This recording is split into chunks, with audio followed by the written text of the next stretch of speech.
Siema, z tej strony Dominik, a w dzisiejszym odcinku omówimy sobie dość mało znaną i nieprawdopodobną historię słynnego wojaka. Zapraszam do oglądania.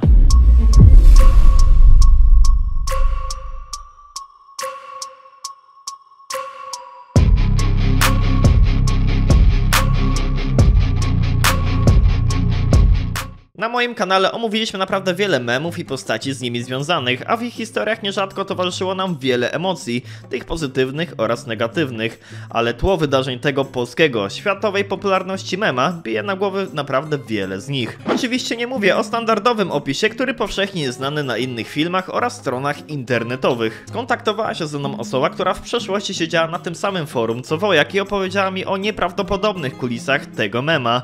Właśnie to dzięki jego inicjatywie i wszystkim informacjom podanych praktycznie na tacy powstał ten odcinek. Oczywiście, żeby wszystko było spójne i jasne, zacznijmy od podstaw. Słynny obraz znany jako Feels Guy oraz wojak pojawił się w internecie po raz pierwszy prawdopodobnie w 2009 roku na polskim imageboardzie vichan.net. W tamtym czasie była to typowa społeczność nastolatków w klimatach chanu. Obrazek w swojej oryginalnej formie to prosty rysunek z czarnymi konturami przedstawiający łysego mężczyznę z tęsknym wyrazem twarzy. Co ciekawe, do dziś nie wiadomo, kto rzeczywiście stworzył graficznie ten rysunek. Ale wiadomo, dzięki komu stał się popularny. W tamtym czasie osoba, która postowała na wcześniej wspomnianym Vichanie, postanowiła udostępnić go na crouchan.net w 2010 roku. Można powiedzieć, że był to niemiecki odpowiednik imageboarda i to właśnie od tego momentu grafika zyskiwała na popularności. Osoba, o której mówię, to nie kto inny jak użytkownik o pseudonimie Wojak. I to właśnie od jego pseudonimu, jak się domyślacie lub po prostu wiecie, nazwano tego słynnego mema. W tamtym czasie jeszcze grafikę kojarzono z takimi nazwami jak twarz wojaka czy ciepła twarz, nawiązując do oryginalnych publikacji nazw plików.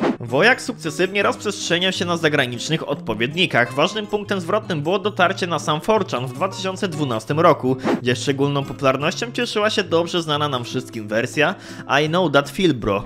Można powiedzieć, że mem od tamtego czasu rozkręcił się na dobre. Kwestią czasu było pojawienie się jego innych popularnych wersji, jak NPC Wojak, Pink Wojak, wszelkiego rodzaju komiksy, czy nawet kooperację z Żabką Pepe. To wszystko sprawiło, że wojak stał się na tyle powszechny, że stał się ważnym elementem internetowej popkultury, co idealnie obrazuje Google Trends. A materiały z nim związane pojawiają się w internecie cały czas i nie zapowiada się, by miało się to zmienić w najbliższym czasie. I tym sposobem omówiliśmy sobie wszystkie podstawowe i powszechnie znane informacje dotyczące wojaka. Teraz możemy przejść do meritum tego odcinka. Musimy się cofnąć do czasu, kiedy wojak powstawał jeszcze na Vichanie oraz crouchanie. Wraz z popularnością tego mema ludzie na tych stronach przestali kojarzyć wojaka jako użytkownika, ale właśnie jako mema. I to z tego względu wojak postanowił zmienić swój pseudonim na tych forach i podpisywać się jako Grodecki, co nawiązywało do jego nazwiska, a nazywał się Sebastian Grodecki. Kiedyś ta informacja była znacznie popularniejsza, ale z czasem na Wikipedii wzmianka o jego imieniu i nazwisku została usunięta.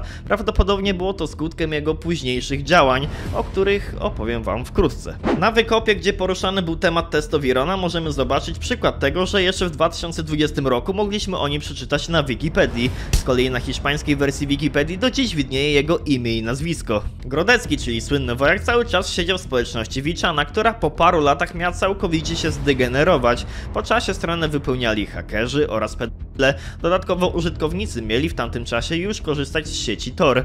Mój informator podkreśla, że w tamtym czasie Grodecki cały czas był typowym użytkownikiem strony. W 2017 roku społeczność ta została zniszczona, a odpowiadać za to miały dwie osoby. Pierwszą był użytkownik o pseudonimie Chucks. Był adminem forum. Miał zostać przechytrzony przez służby i aresztowany. W związku z tym miał wydawać innych użytkowników forum. Drugą osobą był Patryk A. Był on moderatorem społeczności Vichana i współodpowiedzialny z Chucksem za zniszczenie forum. Według teorii forum również miał donosić służbom. Warto w tym temacie zacytować zarchiwizowany wątek na Vichanie. Musicie wiedzieć, że Chucks został aresztowany przez ABW za hacking, włamy, wyjebki, pornografię dziecięcą i bycie administratorem forum przestępczego, które nie wydawało adresów IP na żądanie ABW. Chucks myślał, że jak napisze, że forum jest hostowane w Australii, to nie podlega pod jurysdykcję polską, ale w ABW nie pracują debile, tylko profesjonaliści. Zrobili mu z życia piekło. Aby nie pójść siedzieć do aresztu wydobywczego, jego znajomy Patryk A. poszedł na układ z ABW i sprzedawał wasze IPki. Część osób, które nie zostało złapane po tej akcji, postowało dalej na wichan.net. Potem jak forum spadło, to udali się na wichan.pro. Jednak po czasie okazało się, że wichan.pro to honeypot policyjny i wszystkie wątki tam przerabiano albo kasowano. Pod koniec 2018 roku powstało darknetowe forum lolifox.org i tam się przeniosła większość wichanowców. Admin był chyba Rosjaninem, przynajmniej pisał tam po rosyjsku. Forum nie da się już znaleźć na Wayback Machine. Prawdopodobnie pewne służby usunęły wszystkie archiwa. Jeszcze na archiv.is można znaleźć parę zarchiwizowanych wątków. Forum stało się polską społecznością wywrotową. Użytkownicy często tej społeczności określali się jako bojówka terrorystyczna i wychodzili z założenia, że najlepiej zorganizowana grupa przestępcza to taka, w której sprawcy nie znają swojej tożsamości.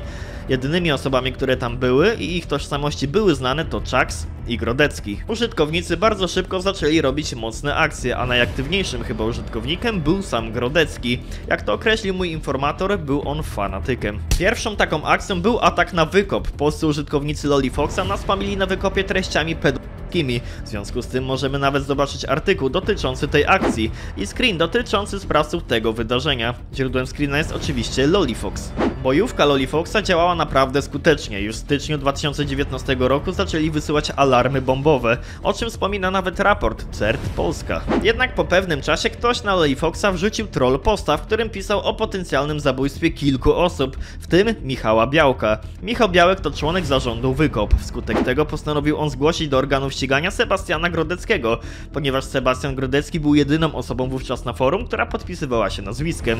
A sam Wojak, co na przykład możemy zobaczyć na jego reddicie, potwierdził, że był aresztowany, publikując dokumenty dotyczące tej sprawy oraz opisał z jego perspektywy cały przebieg tej sytuacji. W momencie, kiedy nie było go na forum, miało być względnie spokojnie. Potem bojówka Lolifox zaplanowała akcję wywrotową podczas matur. Rozesłali ponad 600 maili z alarmem bombowym do szkół, co stało się tematem numer 1 w wielu mediach w tamtym czasie. W tak zwanym wątku bombowym na forum, za pośrednictwem którego się komunikowano przed akcją, Grodecki oraz wcześniej wspomniany Chucks byli wspominani, co możemy zobaczyć na screenach opublikowanych na Wykopie. Po całej akcji zrobił się wielki chaos. Mniej więcej przed wakacjami admin rosyjski zamyka lolifoxa.org. Wkrótce powstały lolifox.pro i lolifox.moe, ale istnieje prawdopodobieństwo, że mogły być to kolejne honeypointy. Służby dość intensywnie były zaangażowane w odnalezienie sprawców, jednak w tamtym czasie nie odnieśli w tym temacie sukcesów. W tym całym chaosie Wojak zniknął gdzieś w drugiej połowie 2019 roku. Jeszcze na jego reddicie pojawiały się memy z Michałem Białkiem,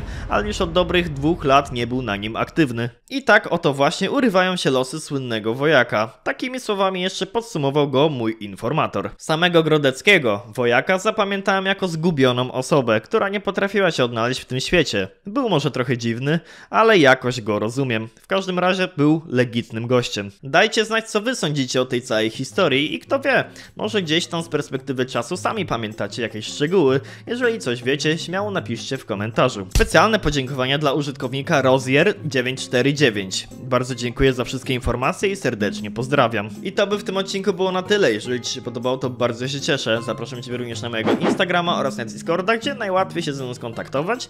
Link do nich znajdziecie w opisie. Dziękuję wspierającym za wspieranie. Również zachęcam do wspierania. Jeżeli potrzebujecie takiej grafiki, jaką ja mam na miniaturce, to skontaktujcie się z DateRoxem. I to by w tym odcinku było na tyle. Czekam na kolejne propozycje. Na razie, cześć. Yo.